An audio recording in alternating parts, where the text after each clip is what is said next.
Bagaimana tadarusan baca di masjid dengan alat pengeras suara? Perhatikan ya, kalau azan dengan mengeraskan suara ada manfaatnya. Tapi kalau kita baca Quran dengan mengeraskan suara, itu nggak ada contohnya. Di sebelah kita mungkin ada orang sakit, ada orang yang terganggu, dan belum tentu orang mau dengarkan Quran kita. Kalau azan kita perkeraskan karena ingin memberikan tahu sudah masuk waktu. Sekarang engkau memperkeraskan bacaan Quranmu, apa faedahnya? Baca Quran yang paling terbaik adalah sendiri-sendiri. Kita baca bareng-bareng kalau memang mau belajar, tidak apa-apa. Mau belajar atau mempelajari ayat Al-Quran, mau tafsir misalnya, baca satu kemudian tafsirkan, ganti yang lain baca. Tapi kalau maksudnya sekedar untuk kamu baca gantian, kamu ya enggak, percuma, mending kita baca sendiri-sendiri. Sekarang ini ada orang yang sudah berani mempersoalkan tadarus Al-Quran. Oleh sebab itu mari kita bahas, apakah hukum tadarus Al-Quran yang biasanya telah dilakukan oleh masyarakat dengan cara bergantian itu bid'ah, sesat, melanggar ajaran syariat? Apakah perbuatan yang demikian itu percuma atau sia-sia? Apakah tadarus Al-Quran dengan suara yang nyaring itu haram? Mari kita bahas masalah ini secara tuntas dan terperinci. Tentunya kita harus berpijak kepada pendapat para ulama yang keilmuannya tentang agama Islam sudah tidak diragukan lagi. Al-Imam An-Nawawi beliau menjelaskan dalam kitabnya yang bernama At-Tibyan fi Adabi Hamlatil Quran, tepat pada halaman 59 terbitan Darul Kutubil Islamiyah. Faslun fil idarati bil Qur'ani, fasal tentang bergantian membaca ayat suci Al-Quran.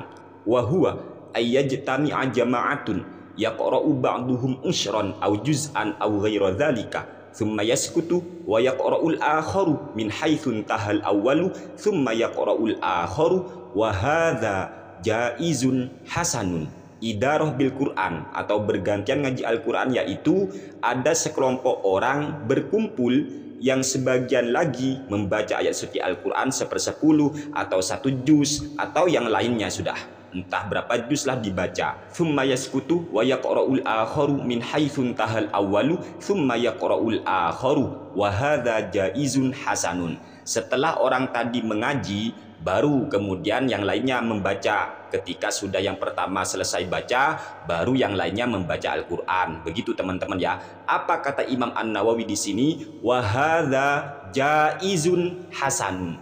Hal ini boleh dan baik, bukan bid'ah, bukan haram, bukan sesat. Wa qad su'ila Malikun rahimahullahu taala anhu faqala la ba'sa bihi. Bahkan di sini Imam Malik pernah ditanya tentang hukum ngaji Al-Quran secara bergantian atau yang kita kenal dengan tadarus Al-Quran. Maka jawaban Imam Malik ternyata la ba'sa bihi, no problem, tidak ada masalah. Imam Muslim membuat satu bab khusus tentang keutamaan berkumpul untuk membaca Al-Quran ataupun berkumpul untuk zikir kepada Allah Subhanahu wa Ta'ala.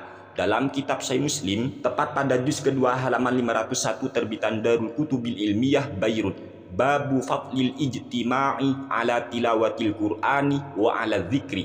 Bab tentang keutamaan berkumpul untuk membaca ayat suci Al-Quran atau bab tentang keutamaan berkumpul untuk zikir kepada Allah Subhanahu wa Ta'ala. Haddatsana Yahya bin Yahya At-Tamimi wa Abu Bakr bin Abi Syaibah wa Muhammad bin Al-Ala'i Al-Hamdani wal lafdhu li Yahya. Qala Yahya akhbarana wa qala al-akharani haddatsana Abu Muawiyah anil A'mashi an Abi Shalihin an Abi Hurairah qala Rasulullah sallallahu alaihi wasallam man naffasa an mu'minin kurbatan min kurabid dunya naffasallahu anhu kurbatan min kurabi yaumil qiyamah wa man yassara ala mu'sirin yassarallahu alaihi fid dunya wal akhirah wa man satara musliman satarahullahu fid dunya wal akhirah wallahu fi aunil abdi maka al abdu fi auni akhihi wa man salaka tariqan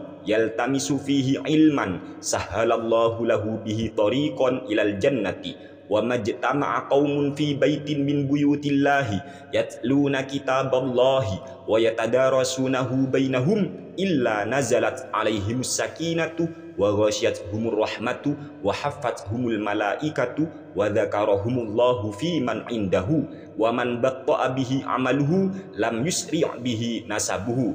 Kita fokus kepada pembahasan kita, yaitu wa majtama'a qaumun fi baitin min buyutillahi. Tidaklah sekelompok orang yang berkumpul di rumah-rumah Allah dalam artian masjid tidaklah satu kaum berkumpul di dalam masjid, yatluna kitaballahi, yang mana mereka itu membaca kitab Allah, membaca ayat suci Al-Quran, wa yatadarasunahu bainahum, dan mereka saling tadarus di antara mereka, belajar ataupun ngaji Al-Quran di antara mereka, illa nazalat alaihimus sakinatu, tidaklah kecuali nanti ketenangan akan turun kepada mereka, wa ghasyathumur rahmatu, dan mereka akan diliputi oleh rahmat Allah Subhanahu wa taala, wa haffathumul malaikatu, dan para malaikat mengelilingi mereka, wa dzakarahumullahu fi man indahu, dan Allah akan menyebut mereka di sisi para malaikatnya. Dari hadis sahih yang telah diriwayatkan oleh Imam Muslim ini, sekaligus dari penjelasan yang telah disampaikan oleh Imam An-Nawawi, maka teranglah,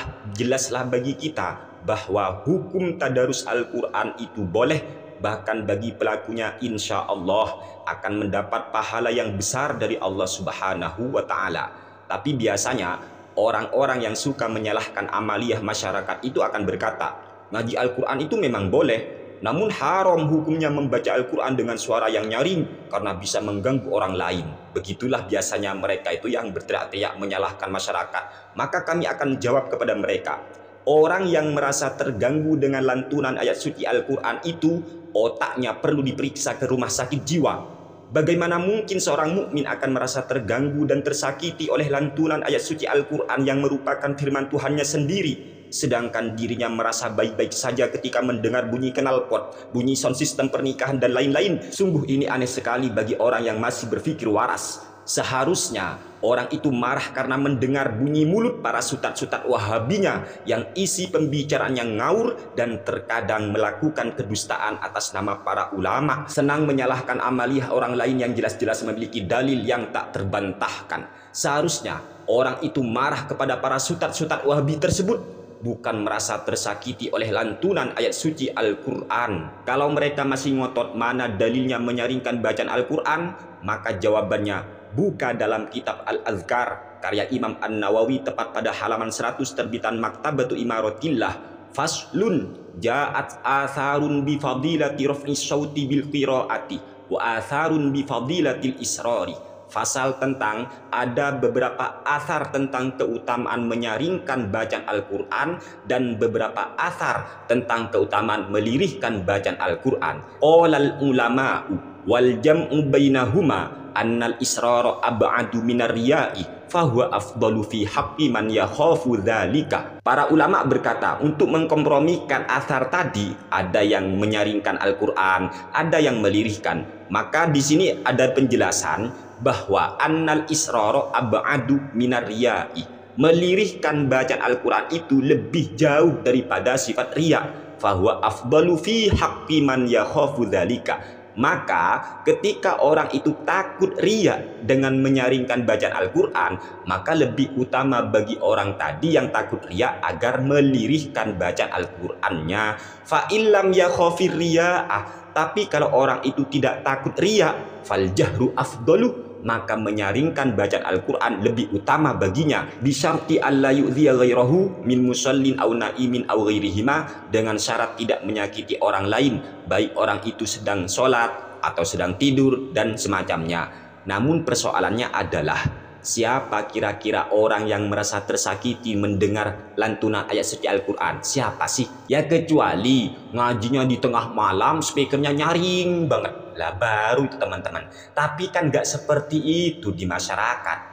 Jam 9 atau jam 10 sudah mati itu speaker. Kecuali memang di dalam lingkungan yang memang sudah terbiasa sehingga masyarakat itu tidak merasa terganggu. Ya no problem. Cuma jangan digiring ke sana terus masyarakat. Masyarakat itu tidak marah. Masyarakat itu tidak terganggu dengan lantunan ayat suci Al-Quran. Ya kecuali mungkin di lingkungan Wahabi ya merasa tersakiti dengan mendengar baca Al-Quran. Tapi anehnya ketika mereka itu merasa tersakiti karena mendengar lantunan ayat suci Al-Quran, lalu mengapa ya mereka itu kok merasa nyaman mendengar jangkrik atau mendengar knalpot motor? Kenapa ya mereka tidak marah? Ini kan aneh teman-teman.